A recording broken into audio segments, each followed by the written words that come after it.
న్యూజిలాండ్లో మనం చూసిన నరమేధం నిజంగా ఒక జాత్యహంకారి చేసిన దుశ్చర్య. ప్రపంచంలో ఈ హైపర్ నేషనలిజం అంటే ఒక జాతి అహంకారం అన్నమాట.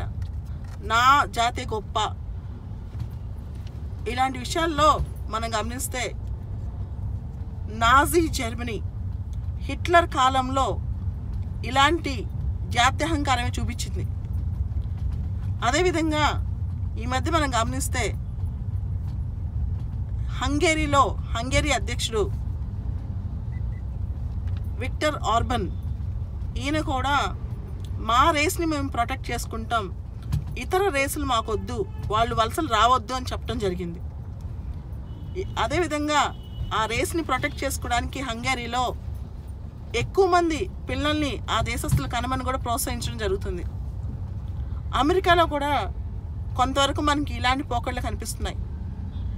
ఈ క్రైస్ట్ చర్చ్ అంశంలో ఒక గన్ తీసుకుని దాదాపు 50 మందికి పైగా చంపేసిన అంటే ఇలాంటి దుశ్చర్య అనేది, ఇంత విద్వేషం అనేది ప్రపంచంలో అసహనాన్ని చూపిస్తుంది అనమాట. ఒక జాతి ఇంకో జాతి పైన, ఒక దేశస్తులు ఇంకో దేశస్తుల పైన ఈ విధంగా.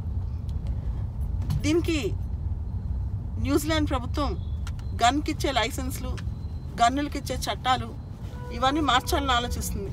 కానీ మార్చాల్సింది గన్నుల లైసెన్స్లు, గన్నుల చట్టాలు కాదు. మార్చాల్సింది మనిషి యొక్క మనస్తత్వాన్ని, మనిషి యొక్క మెదడుని. రవీంద్రనాథ్ ఠాగూర్ గొప్ప రచయిత.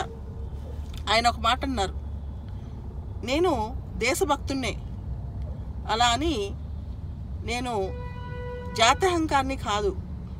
నా దృష్టిలో అన్ని దేశాలు, అందరు మనుషులు ఒకటే. మానవాళికి సేవ చేసే గొప్ప మనస్తత్వం ఉండాలి.